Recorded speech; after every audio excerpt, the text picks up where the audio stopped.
Hello students, आज हम discuss करने वाले हैं एडमिशन के बारे में। किसके बारे में? NIOS। फुल फॉर्म क्या है इसकी? The national institute of open schooling. Open schooling जहां वर्ड नाम आता है तो वो उसका मतलब ये होता है कि अगर आप रेगुलर स्कूलिंग नहीं कर पा रहे किसी वजह से, चाहे जॉब की वजह से हो या कोई पर्सनल डिसेबिलिटी की वजह से हो या फिर आप किसी क्लास में फेल हो गए हो, उस वजह से अगर आप रेगुलर स्कूलिंग नहीं करना चाहते, अपना साल खराब नहीं करना चाहते, तो आप ओपन से पढ़ाई कर सकते हैं। मैंने एक वीडियो बनाई थी, इसमें बताया था कि इसका एक और ऑप्शन है ओपन से पढ़ाई करने का, सीबीएसई पत्राचार। बट उसमें भी गड़बड़ चल रही है। सीबीएसई ने न्यू एजुकेशन पॉलिसी या नेशनल एजुकेशन पॉलिसी की वजह से पत्राचार से टाई अप करने से मना कर दिया है, सीबीएसई एग्जाम कंडक्ट करने से मना कर दिया। हाल फिलहाल बातचीत चल रही है अपने लेवल पे, बट अभी तक डन नहीं है। लेकिन ये वाली लाइन अभी भी खुली हुई है एडमिशन की, NIOS की। तो क्या है, कैसे है, कितनी फीस है, वो डिस्कस कर लेते हैं। सबसे पहले आते हैं NIOS क्या है। तो मैंने बता दिया, बिल्कुल national institute of open schooling है। कब बना था? National institute of open learning जो बना था वो बना था 1989 में बना था बेटा, ये 1989 में। और नॉर्मली ये इसलिए बनाया गया था ताकि NIOS aim to provide flexible and accessible education learner across the country. मतलब देश के बाहर, देश के अंदर बहुत सारे लोग ऐसे हैं जो रेगुलर स्कूलिंग नहीं जा पा रहे, तो उनको एजुकेशन देने के लिए, वो अपनी स्कूलिंग को पूरा कर पाए, वो अपनी क्लास 10 12 को पूरा कर पाए, उसके लिए वो बनाया गया। तो अगर मैं कोर्स की बात करूं, प्रोग्राम की बात करूं, तो ये तीन तरह से, वैसे तो पहले दो से करा रहा था, प्राइमरी लेवल पे भी करा रहा, सेकेंडरी भी और सीनियर सेकेंडरी भी। प्राइमरी में चलो को बोलते हैं यहाँ पर ओपन बेसिक एग्जामिनेशन, जो कि अप टू 8 क्लास तक का होता है। मान लीजिए कि आपने कहीं से 8 पास कर ली, ये यहाँ से। उसके बाद आप सेकेंडरी का यहाँ पे 10वीं क्लास भी यहाँ से कर सकते हैं NIOS से। और यहाँ से आप secondary, senior secondary, 12th class भी कर सकते हैं, और कोई भी स्ट्रीम की। अब इंपॉर्टेंट बात है, यहाँ पर कैटेगरी कर देते हैं। एक तो वो जो सही में बच्चा स्कूल नहीं जा पा रहा है, और एक बच्चा ऐसा जो किसी वजह से उसका रिजल्ट अच्छा नहीं आया, फेल हो गया, और वो ओपन से पढ़ाई करना चाहता है साल बचाने के लिए। तो ये जरा ध्यान सुनना, अगर आपने 8th पास की है तो आप डायरेक्ट किस में एडमिशन ले सकते हैं? NIOS से 10th में एडमिशन ले सकते हैं। ठीक है, इसका मतलब आपने सुना होगा, कई जगह लिखा होगा 9th फेल 10वीं करें, 11वीं फेल 12वीं करें। तो इसका मतलब क्या है? एक्चुअली NIOS में सीधा एडमिशन होता है सेकेंडरी में 10th क्लास में, लेकिन उसके लिए आपके पास कौन सा रिजल्ट होना चाहिए? आपके पास 8th क्लास का रिजल्ट होना चाहिए। और अगर आप 12वीं क्लास में एडमिशन लेना चाहते हैं तो आपके पास क्लास 10th का रिजल्ट होना चाहिए। तो ये, अगर आप क्लास 9th में फेल हो गए हैं और आप साल बचाना चाहते हैं तो आप 10th कर सकते हैं NIOS से। अगर आप 11th फेल हो गए और साल बचाना चाहते हो तो आप 12th कर सकते हैं NIOS से। 10th भी और 12th भी अपनी मर्जी से सब्जेक्ट चूज कर सकते हैं। इवन ये वोकेशनल एजुकेशन भी प्रोवाइड कराते हैं। अब अच्छी बात है इसकी क्या है, इसमें फ्लेक्सिबिलिटी बहुत है, एग्जाम देने के तरीके बहुत हैं, आराम से तरीके से कर सकते हो आप। तो यहाँ पर नॉर्मली फ्लेक्सिबिलिटी का मतलब है, ये किन के लिए? ऐसे लोग जो जॉब कर रहे हैं, कई बार कई सारे लोग ऐसे हो सकते हैं जो रेगुलर स्कूलिंग नहीं कर पाते हैं जस्ट बिकॉज घर की प्रॉब्लम की वजह से उन्हें जॉब करनी पड़ती है, तो वो लोग यहाँ से पढ़ाई कर सकते हैं।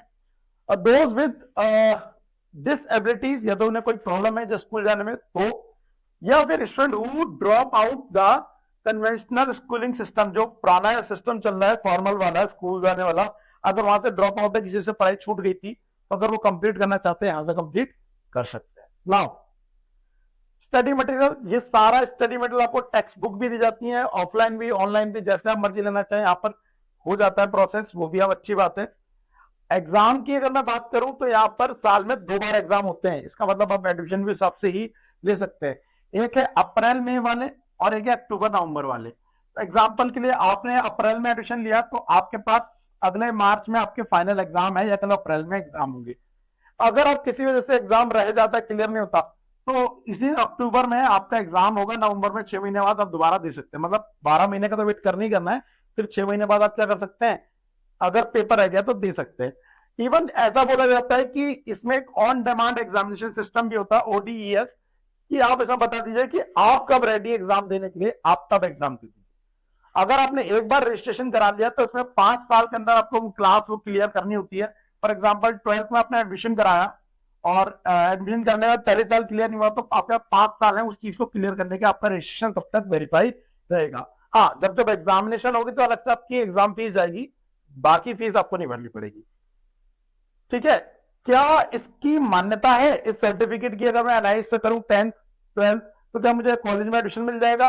क्या मुझे अदर यूनिवर्सिटी में एडमिशन मिल जाएगा? तो yes, the certificate issued by the NIUS are recognised by various educational institute and employers both nationally and internationally enable student to pursue further education or study something like, ठीक है। तो आप in short अगर मैं बोलूं तो अगर आप एडमिशन लेना चाहते हैं, अपना टाइम वेस्ट नहीं करना चाहते हैं, तो यहां से ले सकते हैं। कुछ इंपॉर्टेंट टॉपिक है या इंपॉर्टेंट क्वेश्चन है जो बच्चे पूछते हैं जनरली कि what is the procedure to taking admission in NIUS। तो देखिए जनरली ज्यादातर ये जो प्रोसेस है वो पूरा ऑनलाइन है। यहाँ पे जो एडमिशन लेना है सारा का सारा आपको ऑनलाइन है।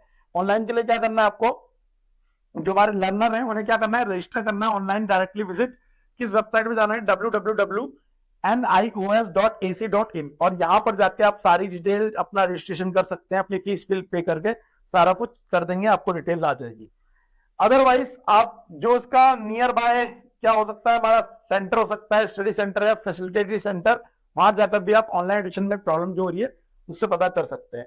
इसके अलावा सेकंड क्वेश्चन बच्चों है कि सीनियर इसकी एलिजिबिलिटी क्या है एडमिशन लेने की। तो आप 8th पास होने चाहिए, वैलिड प्रूफ होना चाहिए आप कहाँ के रहने वाले हैं, ठीक है। अच्छा, और 14 ईयर के आप हो गए हो एडमिशन लेने के लिए, सेकेंडरी की बात कर रहा हूं, ध्यान रखना। अगर इसकी बात करें यहाँ पर सीनियर सेकेंडरी की, तो सीनियर सेकेंडरी में एडमिशन के लिए आपके पास 10th का सर्टिफिकेट होना चाहिए, ठीक है। तो कुछ ये चीज आप ध्यान रखिएगा। फीस स्ट्रक्चर क्या है, देखिए अगर आप खुद एडमिशन करेंगे ऑनलाइन बैठ के तो आपको शायद सस्ता पड़ेगा, लेकिन अगर आप किसी के थ्रू करवाएंगे, साइबर कैफे या किसी कंप्यूटर सेंटर सेवा केंद्र, कंप्यूटर सेवा केंद्र, तो आप हो सकता है फीस आपकी ज्यादा लग जाए। तो फीस जनरली अभी तक जो 2023-24 तक की डिटेल हमारे पास है उसमें आ रहा है कि सेकेंडरी एजुकेशन के लिए 5 सब्जेक्ट के लिए मेल को फीस पे करनी होती है 1800, फीमेल को पे करनी होती है 1450, और ST सर्विस मैन हैंडीकैप इन सबको करनी होती है 1200, और TOE फीस जो जाती है वो जाती है 180 पर सब्जेक्ट, मतलब एग्जामिनेशन फीस कह लो एक तरह से। अगर आप इसके अलावा 1-2 सब्जेक्ट एडिशनल फिजिकल एजुकेशन हो गया, होम साइंस हो गया लेना चाहते हैं तो एडिशनल सब्जेक्ट के इतने चार्ज और जा रहे हैं, ठीक है, ये भी आप याद रखिएगा। इसके अलावा सीनियर सेकेंडरी की बात करूं तो 2000 रुपए जाएगी 5 सब्जेक्ट की फीस, 12वीं की बात कर रहा हूं। 1650 फीमेल के लिए, ये मेल की थी, और ये SC/ST स्टूडेंट के लिए था। और यहाँ पर 5 सब्जेक्ट जो फीस जा रही है एग्जाम वो 180 जा रही है, याद रखिएगा। इसके अलावा एक और ये चार्जेस बता रहा है, इसको भी ध्यान में रखिए। मतलब अगर मैं इस बच्चे की बात करूं तो लगभग रफली मोटा मोटा 2500 रुपए का खर्चा आएगा आपके 1 साल की फीस का, और ज्यादा ज्यादा क्या एग्जामिनेशन फीस के साथ तो ये जाएगा कितना, 3000 रुपए। लेकिन अगर आप हाथ से कराएंगे तो हो सकता है आपका ज्यादा खर्चा हो जाए। Can any learner take direct admission from senior secondary course? No. In order to admission in senior secondary course, learner must have passed the secondary course from the recognized university. चाहे आप NIUS से करो या फिर किसी CBSE से करो या कहीं से भी करो, लेकिन आपने क्या करियो, पहले 10th करियो, 10th करने के बाद ही आप क्लास 12th में एडमिशन ले सकते हैं। तो डायरेक्टली वाला सीन नहीं है।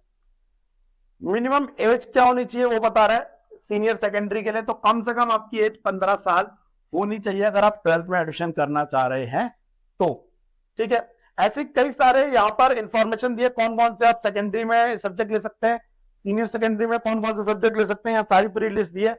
इसके प्रोस्पेक्टस का लिंक मैं डिस्क्रिप्शन में दे दूंगा, आप डिटेल में पढ़ना चाहते हैं तो बताइएगा। और अगर आपको फर्दर किसी चीज के लिए इंफॉर्मेशन चाहिए तो प्लीज कमेंट में बताइए कि सर इसके ऊपर वीडियो बना दो, मैं उसके ऊपर भी वीडियो बना दूंगा। तो वेल आज के लिए इतना ही, मिलते हैं नेक्स्ट वीडियो में, तब टिल देन, तब तक बाय बाय।